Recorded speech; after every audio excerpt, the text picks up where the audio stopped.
დღეს ჩვენი გადაცემის სტუმარი გახლავთ სოსო მანჯავიძე. ბატონო სოსო, ძალიან დიდი მადლობა რომ მონახეთ დრო და მოხვედით და თუმცა ცოტა სხვა თემა მქონდა შერჩეული, მაგრამ დღეს რაღაც დიდი აჟიოტაჟი გამოიწვია ეგრეთ წოდებულმა მოსკოვის მექანიზმმა, რითაც EU-ს საპარლამენტო კომისიამ, ასე ვთქვათ, გაგვახარა თუ რაც შემოგთავაზა EU-ს საპარლამენტო კომისიამ და 24 ქვეყანა მოითხოვს ისევ იგივე მოთხოვნებია დაახვთვის, რომ დემოკრატიის უკუსლა და სასწრაფოდ უნდა დაუბრუნდეთ ჩვენ დემოკრატიის გაბრწყინებულ გზას, ასევე კანონთან, კი ბატონო, კანონთან შეუსაბა, მაგრამ დავარწიოთ დემოკრატიის აკვანი. თავი არ გაგულაყდეს ამ პროცესში. მე არასერიოზულად გამომდის, მაგრამ ნუ სერიოზულად ამაზე ლაპარაკიც შეუძლებელია. ისევ ლაპარაკია იმაზე, რომ კანონები უნდა მოვიდეს საერთაშორისო კანონმდებლობასთან შესაბამისობაში. ამდენად რუსული კანონი ნახსენები არ არის, მაგრამ ნუ იგულისხმება ეს თქვა დაფინანსების შემოწმების, თქვა გამჭვირვალების კანონი და ასე შემდეგ, რასაც ჩვენი საპროტესტო აქციის მონაწილეები, ჩვენი თანამემამულეები რუსულ კანონებს უწოდებდნენ და ასევე ეს არასათანადო მოპყრობა და წამება პატიმრებისადმი, რაც ნუ სრულიად გაუგონარი რამ არის, რა თქმა უნდა. მაგრამ ნუ ყოველ შემთხვევაში ისინი ამბობენ, რომ ეს პარტიების აკრძალვა უნდა შეწყდეს, რაღაც ტელევიზიებს უნდა მიეცეთ თავისუფალი მუშაობის საშუალება და ასე შემდეგ. თუ არა და ეხლა ჩვენ ვთქვით, რომ მათ სარეკომენდაციო ხასიათი აქვს, მაგრამ თუ არა და ჰაგის სასამართლოსთვის გადაცემით იმუქრებიან.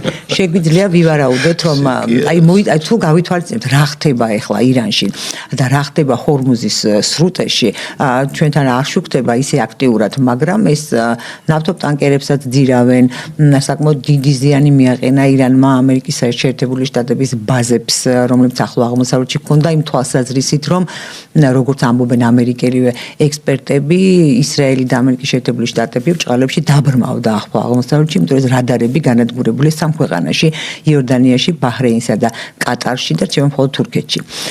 და აქედან გამომდინარე იქნება პრობლემები. ასევე 11 მარტს ამერიკისა და რუსეთის დელეგაციები ფლორიდაში რაღაც მოლაპარაკების მაგიდაზე მიუსხდნენ და ალბათ ამომა რაღაცები შეჭი. ერთი სიტყვით ძალიან რთული ვითარება და ამ დროს EU-თო ჭმუნავს საქართველოში დემოკრატიის ბეძზე.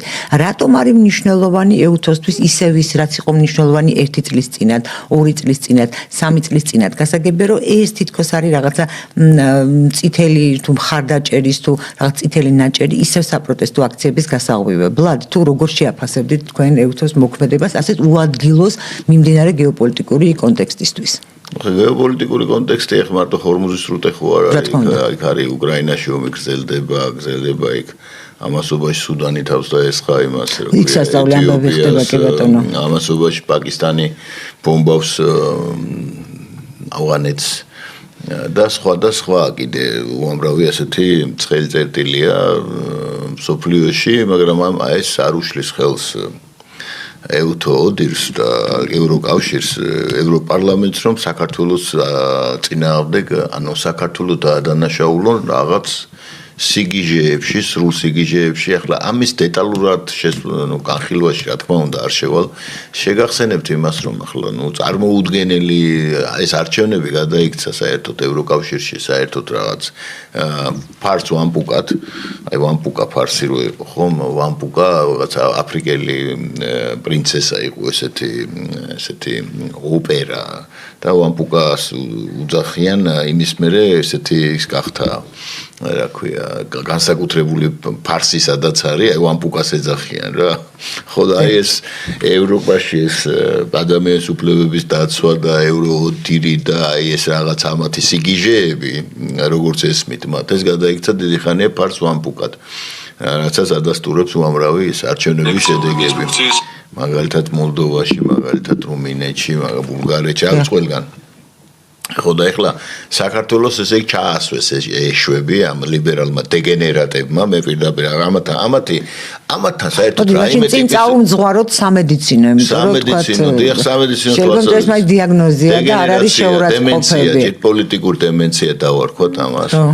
და ახლა ნუ რაღაცა ეყრდნობიან ასევე სრულიად დემენცირებულ ქართულ საზოგადოების ძალიან ესეთ ბნელ ნაწილს, რომლისთვისაც მთავარი არის მონობა, იქ დიდმა უფროსმა რა თქვა, და აი ახლა ეს აქვთ ეს ჩარჩენილი რომ რაღაც ისინი ყოვლის შემძლეები არიან და მათ ვინც არ ემორჩილება არა აქვს მნიშვნელობა იქ ლოგიკას რაღაცას აი ესეთ მეორე ხარისხოვან საკითხებს აი ისინი არიან ისტორიის ისინი აუცილებლად დამარცხდებიან დაიღუპებიან და ასე შემდეგ ნუ ესეთი ახლოსი ბრბო ყოველთვის და ყველგან არსებობს სამწუხაროდ უბედურება ისაა რომ ამათ აქვთ უცხო ბატონის ისა რა ქვია მოთხოვნილება ანუ თავისი არ უნდათ და უცხო უნდათ ევროპელი ბატონი უნდათ და ევროპული ჩეკმა რა თქმა უნდა ეს დაყრდნობილია რაღაც კიდე რაღაც საოცარ ილუზიებზე იმის ბედნიერი ცხოვრებისა და კეთილი ბატონების შესახებ ნუ რა ვქნათ ახლა ასეთებიც ყავს ასეთებს ეყრდნობიან სწორედ ისინი და ნუ სრულად ასე მათი გამომხატველები კი ყავთ ეგერ პირველ სხვადასხვა ამ ტელევიზიების ფორმით რომელთაც ამას ფორმას აძლევენ გასაგებია რომ ხა მათი ერთადერთი მანდრა წერია ეს რომ მონიტორინგი მათ უნდა ჩაატარონ მორჩა ანუ შეფასების მონოპოლია უნდათ აღიდგინონ თავიანთი აგენტურის მეშვეობით რატო გააქტიურდა ეხლა ეს თქვენ რას უკავშირებთ ამას შეტევის მორიგი ფაზა რატო დაიწყო საქართველოს ხელისუფლება საქართველოში მათ უნდა თავიანთი მორჩილი ხელისუფლება ან ქაოსი ეხლა მართალია ამათ ახლა სხვადასხვა მარკეტა გრიგოროვების კოლექტიური უექჩენიანების და ვიღაცების პოლიტიკური აზროვნების დონეზე ხა მე არა მაქვს არანაირი ილუზიები ისინი საერთოდ აცდენილი არიან რეალობას და არიან წარმოუდგენელი კოლექტიურ შიზოფრენიაში იქ სამწუხაროდ მაგრამ რაც ახასიათებს სხვათა შორის კდომისკენ მიმავალ იმას სუპერგაერთიანებებს და განუწყვეტლივ აი ეს სუპერგაერთიანება ევროკავშირი თავის კომისარიატის სახით და თავისი ამ ორგანოების სახით თვითდაზიანებების კასკადშია მოქცეული ამოვარდა საერთოდ ყველა კონტექსტიდან არავინ მათ ანგარიშს არ უწევს არც ამერიკელები არც რუსები არც ჩინელები საერთოდ ნუ უწევენ როგორც ახლა სივრცეს მაგრამ როგორც პოლიტიკურ ორგანოებს ახლა სადაც ახლა კაია კალასია ახლა დაუშვათ საგარეო საქმეთა წარმომადგენელი ევროკავშირის და კუბილიუს რასაც კუბილიუსი და უცულა ფონდერ ლაიენი ახლა რაზე გვაქვს ლაპარაკი მხოლოდ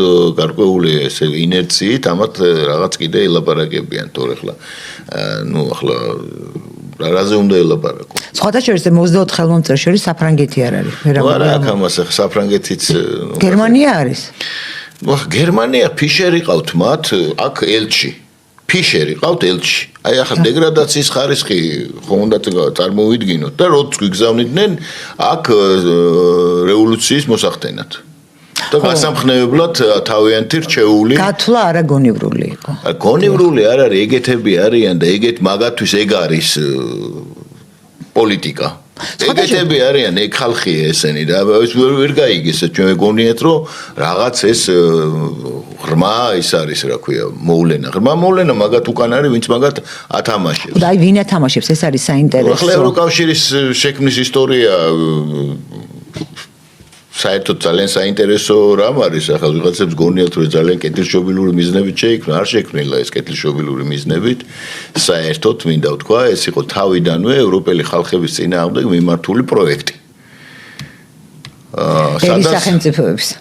ერის სახელმწიფოების წინააღმდეგ მიმართული პროექტი იმისთვის რომ აი ფესტივალის ზავის შემდეგ ჩამოყალიბებული შედარებით ჰომოგენური და ერთნაირი ეს ჰომოგენური ანუ ერთი ის რა იყო ვესტფალიის ზავი რომ საზღვრები იდებოდა იმის მიხედვით როგორი აღსარებლო იდენტობის მიხედვით და შესაბამისად ჩამოყალიბდა ესეთი რასაც ჩვენ ვიცნობთ აი ევროპული კულტურის და აი ეს რასაც ჩვენ დაუშვათ პატივსცემს სწორედ ამ ვესტფალიის ზავის შემდეგ ჩამოყალიბებული ევროპის პროდუქტებია სხვათა შორის დიდწილად შესაბამისად ახლა რა იყო მიზანი იყო ის რომ მარტივად კალენხოვე რიჩარდ კალერგი არის ერთ-ერთი მამა იდეოლოგიური არა მარტო იდეოლოგიური არამედ ორგანიზაციული ესე იგი ნაწილიც ამ სამუშაოსი დიდწილად მან გაწია და ახლა მისი წიგნი არის რომელიც მაშინ დიდი ტირაჟით არ გამოიცა 1925 წელს სამაგიდო წიგნი იყო ამ გლობალისტების მაშინდელი და ეგ წერია შავით თეთრზე რომ უნდა გავაზაოთ ევროპელი ხალხები მუსლიმებითა და აფრიკელებით რათა ეს ჰომოგენურობა დაირღვეს, ხოლო პოლიტიკა უნდა გავიტანოთ, ნაციონალობა უნდა გავიტანოთ პოლიტიკის მიღმა, ხოლო ერთადერთი ერი, რომელსაც შეუძლია დაუშვათ პოლიტიკურად მომწიფებულია იმისთვის, რომ მართოს, ეს არის იუდეველები. ეს იყო კალენხოვე კალერგის მოსაზრება სხვათა შორის, რომელზეც სამწუხაროდ, ესე იგი, არ ამახვილებენ ყურადღებას ჩვენში არსებული ტაბუების გამო. და საერთოდ ეს ევროკავშირის შექმნის ისტორია აგერ არის, რა ქვია, გამოაქვეყნებ ახლა მე ამ იმას, რა ქვია, ბატონი თამაზი ამ წიგნთან, დაიკითხონ ტეტუნაშვილი. დიახ და ეს არის და ეს. აი ამის მერე რა ხდება ახლა? ამის მერე ეს პროცესი მიმდინარეობს, არ შეწყვეტილა. იქ მიხაკისფერი გლობალიზაციის პროექტი ჰიტლერის მეშვეობით, რომელსაც უკანაც ასევე იძგნენ ეს ცნობილი ძალები, ასე ვთქვათ, აფინანსებდნენ რა. მას ჩავარდა, ხო, იმიტომ რომ ეს ასე ვთქვათ, გავიდა კონტროლის ზონიდან და შემდეგ იძულებული გახდნენ ეს პოლიტიკური მანევრები ეტარებინათ. და რომ მივიღეთ ახლა მივიღეთ, ახლა არ ჩავარდნილა და აგერ გვაქვს ეს სრული დეგენერაცია ამ კავშირის.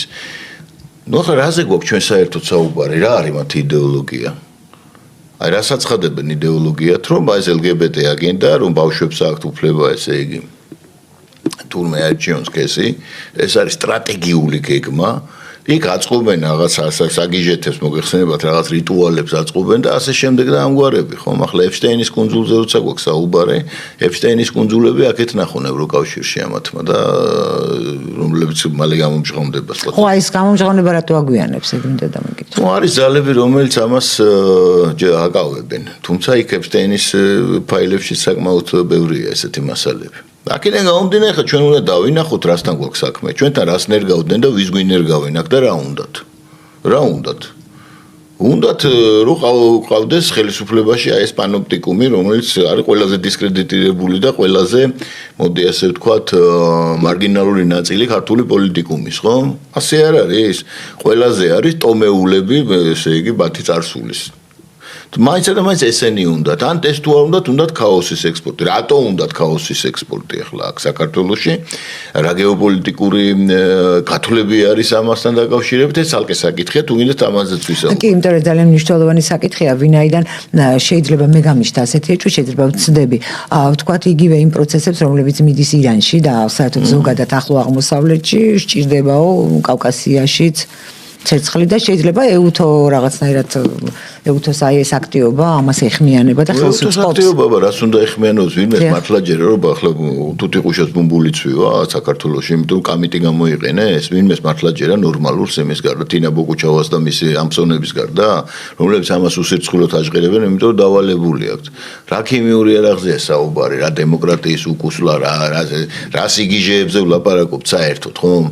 რო რაზე გვაქვს საუბარი, რომ მაინცა და მაინც ესენი უნდა მოვიდნენ ხელისუფლებაში. მათ ხელისუფლებაში ქართველი ხალხი ბუნებრივი არ მოუშვებს, ელემენტარულად სამოქალაქო ომი დაიწყება, ხომ? შეიძლება ესეც აწყობთ, იმიტომ რომ მაინც არეულობა. ან ეს ვინ, ანუ ესე განისე, ან ასე ხო არეულობა აწყობთ, რომ დაიჭირონ, ესე იგი, ასეთი თევზი ამღრეულ წყალში. ალბათ ეს აქ წარმოდგენილი, რომ ვინც ამას ახორციელებს, ახლა მე ეჭვება, რომ ევროპის ინტერესებისთვის ვინმე იქ იღვწოდეს, მაგრამ ნუ ახლა ესეთი ისე აქვს, რომ აი ნავთობსადენები რომ გადის საქართველოზე, იქ ექსტერიტორიული ის იქნება ძალები ჩააყენებენ, საერთოდ საქართველოში თუ დაიწყება ეს ხელშეუწყობა სამოქალაქო ომს, მერე ეს გადაინაწილებენ ინტერესანტები, ასე ვთქვათ, კონტროლის ზონებად და ესეთი ავადმყოფური აზრები აწუხებთ. ახლა ჩვენი საზოგადოება ვერ წარმოუდგენია რა, საერთოდ რასთან აქვს საქმე. ბევრს გონიათ რომ ჩვენ ეს არ გვეხება და გაიხედონ რეგიონში სულ ეს პროცესი დეფრაგმენტაციის პროცესი მიმდინარეობს, უბრალოდ პოლიტიკური ნება არის იმისკენ მიმართული, რომ დაიშალონ სახელმწიფოები, რომელიც ჩვენ გვაქვს, ხომ, ახლო ნახონ უკეთესი ახლო აღმოსავლეთის რუკა ვისაუბრეთ ამასთან მალხასთან, ამის შესახებ მალხასთან. ირანის 6 ნაწილად დაყოფაზეა ლაპარაკი. თურქეთის დაშლაზეა ლაპარაკი. საუდის არაბეთის, სირიაზე აღარ არის ხომ საუბარი. ამ მთელი ეს პროექტებია, რუსეთზეც ახლა ვიცით რა პროექტებიც არის. ხო საქართველოს ახლა ბუნებრივია რომ ჩვენ ახლა ვინ გამოგვტოვებს ამ შემთხვევაში საკვანძო ადგილი ვართ იმისთვის, რა ვქო, ტრანზიტისთვის, როგორც ენერგომატარებლების, ისე ზოგადად ტრანზიტისთვის ნებისმიერი სახით და ამის გარდა საქართველოს ემუქრება ბრწყალებში, ასე თქვა, საფრთხე რომ გახდეს ახალი ჰაბი. იმ პროცესებიდან გამომდინარე, რაც მიმდინარეობს ახლო აღმოსავლეთში, ხო? არა მარტო სატრანზიტო, არამედ ფინანსური ჰაბით შეიძლება გახდეს.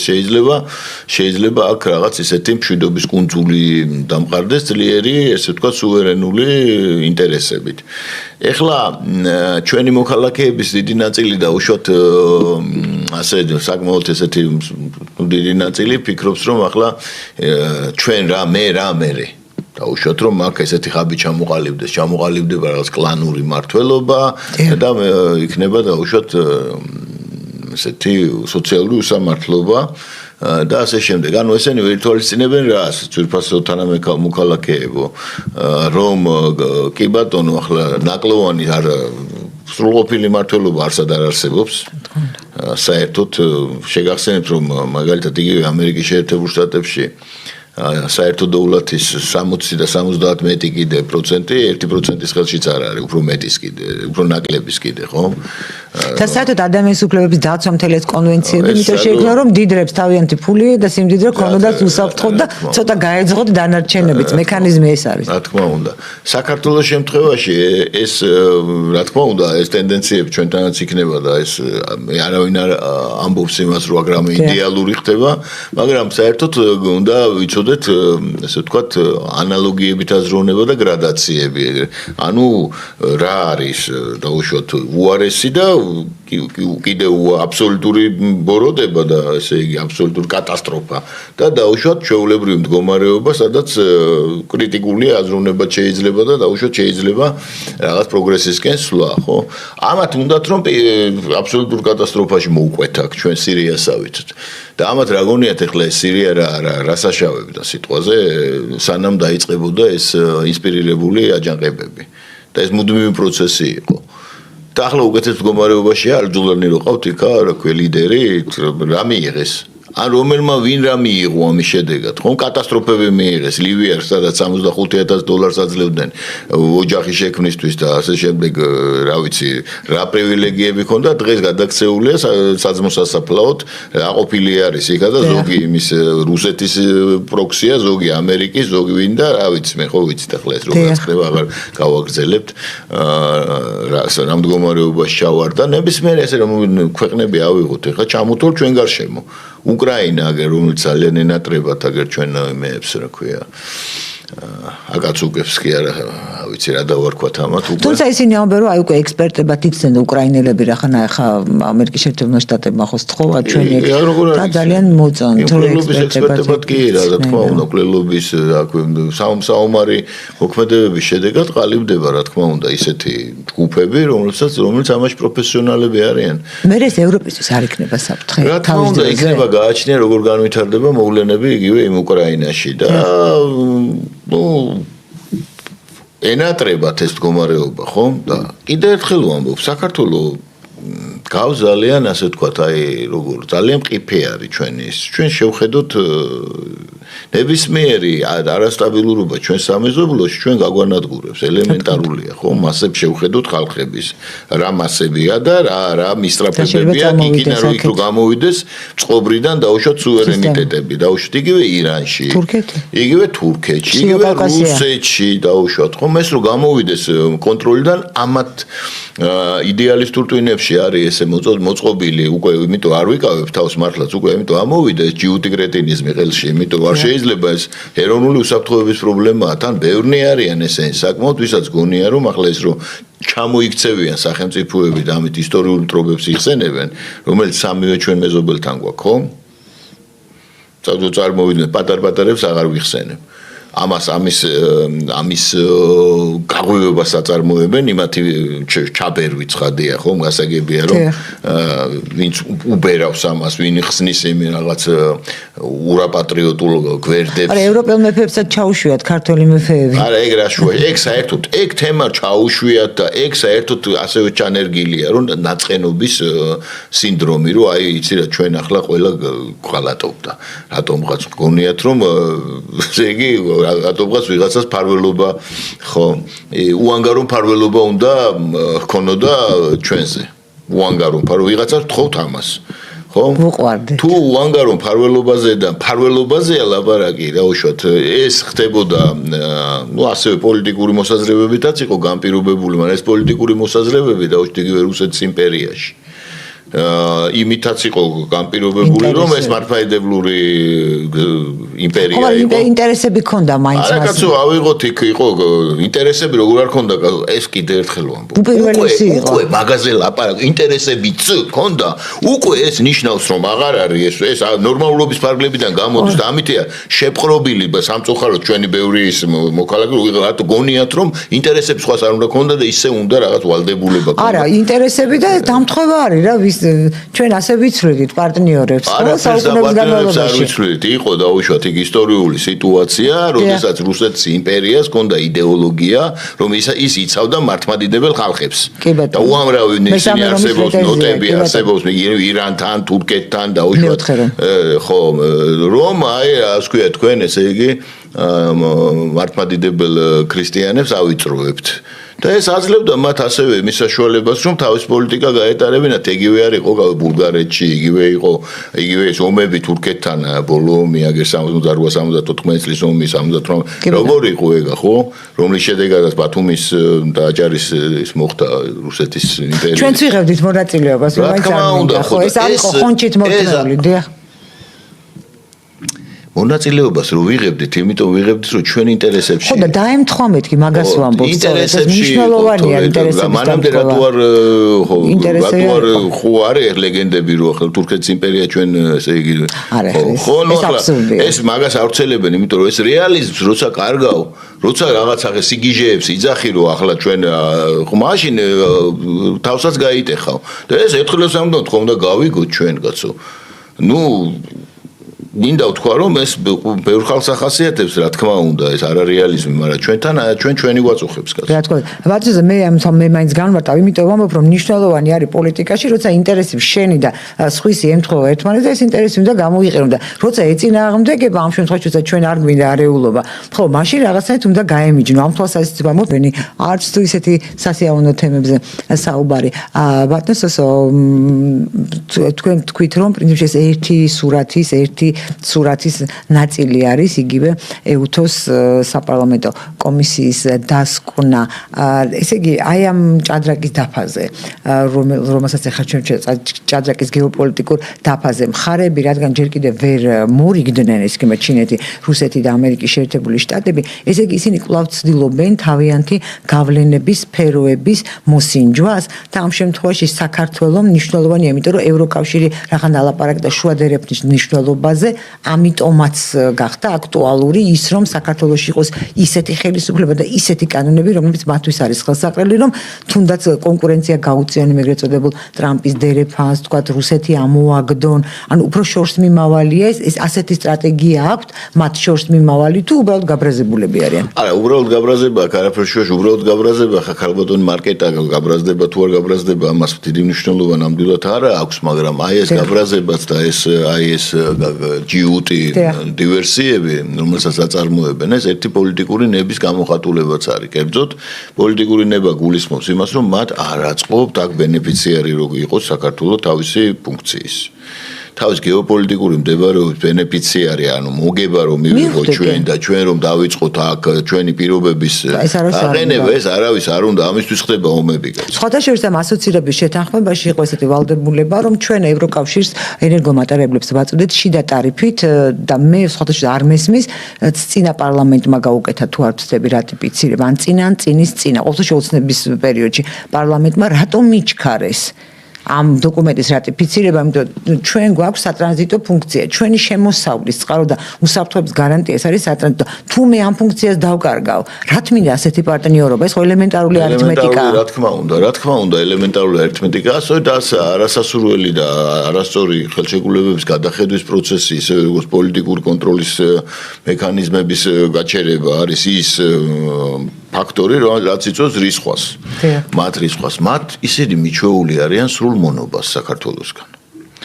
განწყობაც ასეთი იყო საქართველოში, ეს იყო ევროცენტრული რაღაც აი ესეთი ილუზორული განწყობები, რომ აი ჩვენ გამოვიდოდით საბჭოთა კავშირიდან და ესე იგი ბოროტი რუსეთის გარდა არ არსებობს არანაირი უარყოფითი ძალა, არსებობს ნათელი ესე იგი ევროპა, ნუ ეს დანერგილი იყო გასაგებია ჩვენ მოსახლეობაში და იყო საშინლად ილუზორული და აბსოლუტურად მოდი ასე ვთქვათ კომპროდუქტიული, პრაგმატული თვალსაზრისით განწყობილებები. რასაც მოყვა ნელ-ნელა გამოფხიზლება, ხო? მათ შორის მათი მოუხეშავი და ჩვეულებრივ კოლონიზატორული დამოკიდებულებების გამო და იმის გამო რომ ხალხმა გააცნობიერა რომ რასთან აქვს საქმე და მათი იდეოლოგიური მიდრეკილებების გამო ახლა ეს დაინახა რომ მიუხედავად აბსოლუტურად არაპრაგმატული ერთი შეხედვით საერთოდ აბსურდული შედეგებისა რომელსაც იძლევა ეს იდეოლოგია მაგალითად იგივე LGBT+-ის ესე იგი დალადობრივი დანერგვის მცდელობები საქართველოში ხო ისინი ამას მაინც ახორციელებენ იმიტომ რომ ესეთი იდეოლოგია აქვთ და ეს ახლა იმდენად კოგნიტიური დისონანსი გამოვიდა ჩვენს ერში საერთოდ რომ როგორ შეიძლება დაუშვათ რომ აი ეს იდეალური ევროპა რომელიც მათ twin-ში არსებობდა ხო ილუზიებში სტუდენტებს ჩემს twin-შიც არსებობდა აი ეს როგორ ხდება ეს როგორ შეიძლება და ამან გამოიწვია სხვა ფენომენი რომ დაუჯერებლობის ფენომენი ახლა მაგალითად აი იმის ფენომენი როგორ შეიძლება მე შევწდე აქ ეს ხო როგორ ახლა აი რა მოხდა მაგალითად იგივე კონჩიტა რომ გაიმარჯვა იმაში ევროვიზიაზე ხო იმ დროს ის ხალი წერდა რა LGBT ერთი ხალი არის რა ქვია ეს მიშისტი რა ის LGBT რა ის სად არის ეგ ევროპაში და კონჩიტა იმ დღეებში და მიუწერე მე კალბატონო ვუთხარ ჩარტე ტელევიზორი რა სისულელეა მეთქი ხო გასაგებია ბოლო სტრატეგიაც ხო მიიღეს მე ეს ცნობილი პერფორმანსები იქ იმაში სარაფანებით რო გამოდიოდნენ ჩვენი ქართველი ჩასუქებული მამაკაცები იქ ევროპაში რო არიან და მწყოლებად და აი არ გავთხოვილვა არავის შემოუტავაზებია ხო და ეს ძალიან ესეთი არასწორი და მე ვიტყოდი ბოროტული ის იყო ნარატივი უყვართ დანერგვა ამის რომ ვითომ აი ეშინიათ ქართულ კაცებს გათხოვის და არ აქვს სულ სხვა რაღაც არის აქ არის ნორმალ აქ არავის არ ეშინია როცა ჩამოყალიბებულია არსად მაგრამ ბავშვის ფსიქიკა როდესაც არის მყიფე და როცა ჩვენ ვიცით რომ 50-50-ია გენეტიკისა და გარემოს გავლენა და ადამიანი ერთადერთი ცოცხალი არსებაა ბუნებაში რომელიც თუ ადამიანების გარემოში არ მოხდა ვერც მეტყველებას სწავლობს და ვერც სიარულს ვერ ადამიანდება სხვა დანარჩენი ყველა ცოცხალი არსება და ნუ მცენარე თავისთავად ეხა ისეთი არის ძაღლი გინდა მგლებთან გაზარდე და გინდა კატებთან ძაღლი გაიზრდება ძაღლი მაგრამ ადამიანი ვისთანაც გაზდი ის გაიზრდება ძაღლთან ძაღლი კატასთან კატი ლომთან ლომი და მგელთან მგელი და მაიმუნთან მაიმუნი ნუ ეს ელემენტარული რამეა რომ ადამიანს ახასიათებს ცხოველთა სამყაროსგან განსხვავებით მაღალი ისინი აქვს კიდე შემადგენლები მისი საერთო ყოფნის ესე ვთქვათ რა ეს არის მაღალი ემოციური სამყარო მაღალი ინტელექტუალური და კიდე უფრო მაღლა ახლა აღარ გავაგრძელებ ადამიანის ფენომენოლოგიაზე საუბარს მაგრამ ის ვერ ხორციელდება ის მაღალი მოცემულობები ჩვენში რაც არის თუ არ იქნა ადამიანი გაიცდილი სოციუმში და გააჩნია როგორ გაიზრდება კიდე იმ სოციუმში და იმ სოციუმში კიდე ტრადიციებია რომელიც საშუალებას გვაძლევს ჩვენ რომ აი ესენი გამოვლინდეს ეს რაღაც საკუთრივ ადამიანია რა საკუთრივ ადამიანის განხორციელება დაიწყოს და ჩვენი დაუშვათ ის რაც გვაქვს ცხოველებთან საერთო ის ყალიბდება იმის მიხედვით ხო იმის მიხედვით სად და როგორ შეიძლება აგერ მაგალითად უამრავი მაუგლია უამრავი არა ბევრი შემთხვევაა როცა ადამიანების გარეშე გაიზარდნენ ესენი დაუშვათ ადამიანები და ისინი ბოლომდე დარჩნენ ბოლომდე ვერ გაადამიანდნენ ვერ ისწავლეს მეტყველება და ორფეხზე სიარული თუ გარკვეულ პერიოდში არ მოხდება ეს შესაბამისად ახლა ეს იმპრინტინგი ანუ ესე იგი აღქმა რეალობის ბავშვობა იმიტომ არის რაც წერია სახარებაში რომ ვინცობა ბავშვებს აცდუნებსო უჯობესი არის მათთვის რომ თვითონ დაიკიდონ დოლაბიო იმის და დაინთქნენ უსულსაშინა ზღვისასა ანუ რაზეა ლაპარაკი იმიტომ რომ ესე იგი ასეთ შემთხვევაში ადამიანს დაბადებულ ადამიანს ადამიანს სულს არ აძლევ განხორციელების საშუალებასაც უდიდესი ცოდვაა, ხო? ამას აკეთებს მთელი ესე იგი სუპერგაერთიანება, და მიზანი ბატონსოს, აი ამ ყველაფრის მიზანი რა არის? რისი? აი თუნდაც იმისი, რომ ამ იდეოლოგიის დანერგვის, იმისი ასეთი ზეწოლის დაშინების, არეულობის გამოწვევის მიზანი არის მიზანი. რატომ არსებობს რატო წესით გამოჯამრთელება? არა, ეგ იდეალისტურა გამოჯამრთელება ჩვენ ეგ ახლა რელიგიურად და ფილოსოფიურად ესეა. ამბობდა რომ ადამიანიო არ არის ესე. ადამიანი ადამიანის ყოველდღიურ საოცრება რა არისო და ვინც დაიბადა ყველა ბუქდა, მაგრამ არავის არ ჯეროდა რომ ბუქდებოდა. ხო, ადამიანის სასიკვდილო ავტომობილები არსებობს თუ დაუშვათ ჩვენ არ ვაღიარებთ იმას რომ არსებობს სიცოცხლე სიკვდილის შემდეგ აი ეგ მორალი თავწაკვეთილია და საგუგუნური. მოდი ასე ვთქვათ რა, არავითარ არ თავია არც ბოლო. ამიტომ და ის დოსტოევსკი რო ამბობდა რომ თუ ღმერთი არ არსებობს ყველაფერი ნებადართულია, ამ შემთხვევაში თუ არ არსებობს რწმენა სულის უკტავებისა, ყველაფერი ნებადართულია და აგერ გვაქვს აგერ ეს რა ქვია, ამის მაგალითები გვაქვს აგერ მაგალითად ეპშტეინის კუნძულზე რაც ხდებოდა, რაც აკეთებს დღევანდელი ევროკავშირი. აი ეს არის. ანუ ეს არის, როდესაც ადამიანი ასეთ სულიერ მდგომარეობაშია, მას ეპატრონებიან სრულიად სხვა ძალები, რომლებიც ასეთ რამეებს აკეთებინებენ და გვყავს ჩვენ სხვადასხვა კუბილიუსები, მარკეტა გრიგოროვები და მათი ამფსონების თვილი საქართველოში. გვაქვს აი ეს საოცარი პერფორმანსები მიხეილ როთისა და 6 გათხოვილი მამაკაცის პერფორმანსი ხო გქონდა აქ, აპლოდისმენტებით რო შეხვდნენ. ეს ხომ ჩვენ თვალწინ მოხდა, ეს წარმოგედგინეთ, ახლა 9 აპრილს რომ დაუშვათ ვინმეს ეჩვენებინა ეს სურათი, ის ადგილი რო ეჩვენებინა, დროში რო გადავნაცვლებულიყავით და აი მაშინ როდესაც აი ეს თავგანწირვის ხდებოდა, ხომ?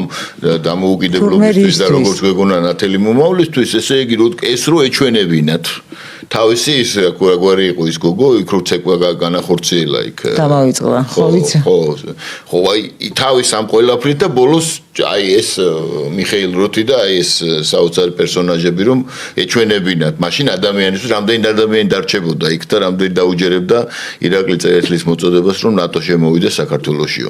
აი ცოტა ხო გვახსოვს ეს რო. დიახ. აი ეს არის მიზანი და ეს არის სწორედ მიზანი კი არა, უბრალოდ ამათი мотиваცია ასეთია და ასეთად უნდა ავიქოთ, ესენი შეპრობილები არიან რეალურად ახლა ესენი რაც აკეთებენ, ეგ არ შეიძლება აღვიქვათ ჩვენ რაციონალურად.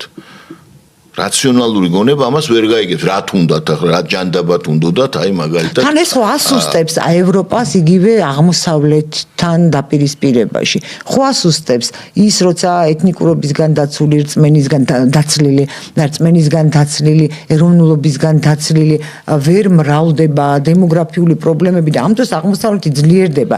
როდემდე დაიჭერს უმცირესობა აღმოსავლეთს? კორპორატოკრატია, მაგათ ახლა წარმოდგენები, რომ კორპორატოკრატია უნდა მართოს საერთოდ მომავალი ეს კორპორატოკრატია, ანუ გლობალისტური პროექტია, ეს ნომრებით, რიციფრებით, ასე შემდეგ და არის ეგეთი წარმოდგენა ეს ფრანკფურტის სკოლის პროდუქცია ძირითადად, ესე იგი რომ მამაკაცი, ანუ მასკულინური ქრისტიანობა ეს არის ომების მიზეზი, ანუ თავისი ოჯახით, სახელმწიფოთ, რელიგიით ეს არის ის რაც განაპირობებს ომებს. შესაბამისად ესენი უნდა გავანადგუროთ.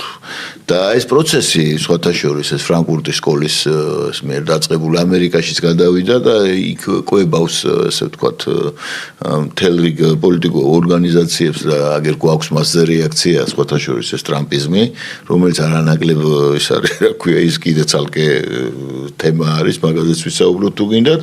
და აი ეს მოძრაობა ეს ნეოტროცკიზმს უწოდებენ ხშირად მას, თუმცა ტროცკის ასე ღრმად არ ქონდა ესე იგი. ნუ განვითარდა მას შემდეგ. ხო, თუმცა ნეოტროცკის ძალიან გავს. ახლა ტროცკის ვინ იყო კაცო? ტროცკიმ რომელი დეკრეტები გამოვიდა, ხო არ იცით იმის ბოლშევიკური გადატრიალების მე ოჯახის წინააღმდეგ. კი. ოჯახის წინააღმდეგ და პირველი წლების ბოლშევიზმი მიმართული იყო ოჯახური წინააღმდეგ და ზნეობის წინააღმდეგ. რა თქმა უნდა, პირდაპირ და სტალინზე წერს ტროცკი თავის იმაში, რა ქვია, სტალინზე ორი ტომი აქვს მაგას და იქ წერა გრაფომანია ჭირდა. ტროცკის არაფერი წამიკითხოს, უნდა წავიკითხო. ნუ თუ არ დავკარგო არა რომ ეს კავკასიელი ველური რო არ გამოჩენილიყო იმ ისეთ ბურჟუაზიულ გადმონაშთს როგორც არის ოჯახიო მოვსპობდითო მაგრამ ამან შეგვიშალა ხელიო ხო წარმოგიდგენი ან ოჯახი ამან შეგვიშალა ხელიო ნუ ახლა ტროცკი იყო აი მართლაც საოცარი ფენომენი საოცრად აქტიური არ ჩერდებოდა იქ გადავიდა კიდე იქ მექსიკაში შექმნა იქ მოძრაობები და ეს ტროცკიზმი დღემდე არსებობს სხვათა შორის ძალიან ის არის როგორც ახლა ადამიანში მუდმივად არსებობს მთელი რიგი გარკვეული რაოდენობა უჯრედებისა რომლებიც გადაგვარებისკენ არიან მიდრეკილი და შედეგად მე ხებულობენ ამ სიმსივნის ფორმას ისე არსებობს კაცობრიობაში რაც მაღლა ის დაბლა საერთოდ ესეთი კანონზომიერება ჰერმეს ტრისმეგისტის ზურმუხტის ფილებში რაც არის ეგრეა ანუ ჩვენ როგორც ჩვენ ვართ ორგანიზმი რომელშიც არის ნუ ამდენი ტრილიონი უჯრედი ისევე ვართ ახლა და ისე კაცობრიობაც ხო ერთიანი ორგანიზმია და როგორც ჩვენთან არის ქრისტიანობითაც ადამიანის ნამსხვრევები ვართ ჩვენ ყველანი ქრისტიანული ხო ნამსხვრევები არა ადამი ვართ არა ანუ ხო და არა შევერთდებით ვერ ერთნივ ერთი ადამია ხო სივრცეში ხო 8 მილიარდი ადამი არ არსებობს ადამი ერთია ვოთ ეს გამფენილი დროშის ენას არ შეუძლია ასახოს ის მოდი ასე ვთქვათ მისტიკური რეალობა რომელიც არსებობს ჩვენ სამგანზომილებიან ჩვენ გზნობათა ორგანოებს და ამ იმის რა ქვია წარმოსახვის და არ შეუძლია თუმცა კარგი მოდელები შეიძლება შევქნათ მაგალითად მე მაქვს ესეთი მოდელი თუ განვახორციელებთ კარგი იქნება ემეთი თანამედროვე იმის მეშვეობით როგორ არის ეს მოწყობილი ანუ როგორი მოდელია ეს როგორ შეიძლება ამის მოდელირება რომ კარგად უფრო ასოციაცია გაგიჩნდეს ის კი არა რომ ესე არის ჩვენ ხო შეგვიძლია მარტო წარმოვიდგინოთ რა არის სინამდვილეში გონების მეშვეობით დაუშვათ იმ რასაც გნობათა ორგანოებით ვერ ვწდებით და გაცილებით უფრო რთული არის ესე ვიდრე დაუშვათ ჩვენ ავსახავთ ჩვენი მეტყველები ხო და ახლა ავსახეთ ჩვენ მეტნაკლებად გონი ეს ევრო კავშირის შეპრობილობა. კი, ცოტა დრო დაგვრჩეთ 30 წამი და ფონს გავალთ ხო, მოვახერხებთ ამ შემთხვევაში ზოგადი კანონზომიერებაც ხო მოქმედებს, არა? ადამიანთა ჯგუფებმა რაც უნდა სიგიჟე ჩაიდინონ და რაც უნდა ძალაუფლება ჰქონდენ, არის ხო მეფეთა გული ღმერთის ხელშიაო, ნუ თუ ვინც ათეისტია, თქვათ რომ არსებობს კანონზომიერება და ანუ ეს კანონზომიერება როცა დაარღვევ, ეს ყოველთვის ანუ საჩვენოდ შეიძლება ამან თამაშს გავალთ ფონს მოვახერხებთ თქვენი აზრით. ეს ხომ ბრძოლა. ბრძოლა. იმ შემთხვევაში თუ ეს სექტანტური იზოლაციონისტური და სხვადასხვა არაჯანსაღი ესეთი არაგონიერი მოძრაობები ჩვენ სოციუმში აიღებენ მიიღებენ უმრავლესობას ვერსად ვერ გახვალ. გამოინახება სამყაროში ძალა, რომელიც ამის გულისთვის, არაადეკვატურ სისტემათა თვითლიკვიდაციის კანონია ეს. თუ დაუშვათ, რისთვისაც ჩვენ ვაქტიურობთ ახლა დაუშვათ, ხო? რომ საღიაზრმა უნდა გაიმარჯოს საზოგადოებაში, იმისთვის რომ შენ ღირსი გახდე გადარჩენის და არა ისე რომ დაუშვათ ეს საგიჟეთი როა მოწყობილი ეგერ მაგენი რომ მაგათმა რომ აიღონ მაგენი რომ კვლავ გაბატონდნენ, მაშინ სასჯელი დადგება და სრულად ლოგიკურად ცხადია, ხო? რა თქმა უნდა. რა თქმა უნდა. აი ესეა. ბატონო, ძალიან დიდი მადლობა ჩემ და სამწუხაროდ გადაცემის დრო ამოიწურა, ალბათ მკითხველისა და მაყურებლისა და მსმენელის სამწუხაროდაც უნდა დაგემშვიდობოთ. ძალიან დიდი მადლობა მაყურებელს, მსმენელს. მე გემშვიდობებით ერთმანეთს შევხვდებით მომავალ კვირას ნახვამდის.